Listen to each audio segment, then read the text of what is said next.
Орча шәһәрендә Татарстан ветераннар арасында үзешчән башкаручыларның Балкыш фестивале уздырылды.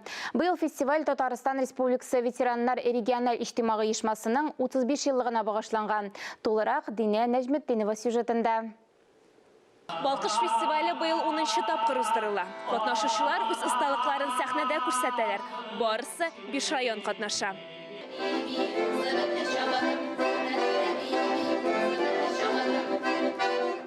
Әлеге фестиваль беренче тапкыр 2012 елда уздырыла. Катнашучы бары не эш заявка гына җыела. Бүгенге көндә әлеге сан бермә-бермә артып, почта ящигенә 1000нән артык заявка кабул ителде.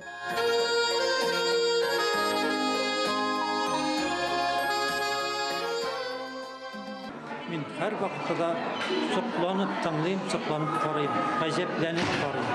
Шуның өчен дә киләчәге фестивальнең зур. Аны безнең президентыбыз Рөстәм Нургали улы Миниханов непосредственно поддерживает именно. Ул акчасын да бирә, мораль яктан да поддерживает.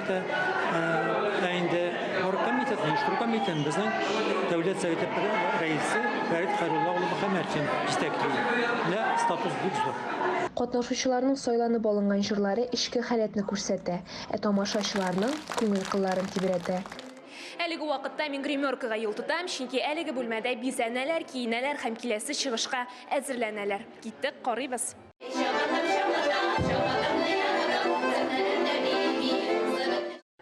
Минем янымда янәшәмдә Сөмбел халык фольклор ансамбле һәм белгәнебезчә, сез концертны Балкыш фестивален ачып җибәрдегез. Ничек сезгә? Без бик шат. Монда бик теләп килдек. Инде без күптән катнашабыз. Безнең бу ансамблебез инде 86 елда угыйшты. Шуннан безгә 94 елда 1994 елда исем бирелде, халык исеме.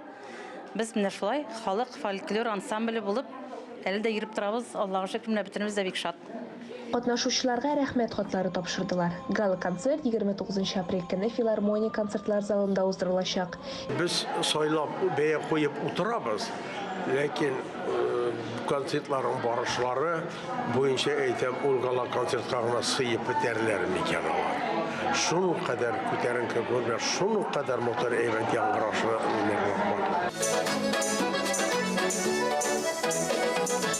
Дина Нәҗметдинова, Ирек Хәмидуллин, Татарстан яңалыклары.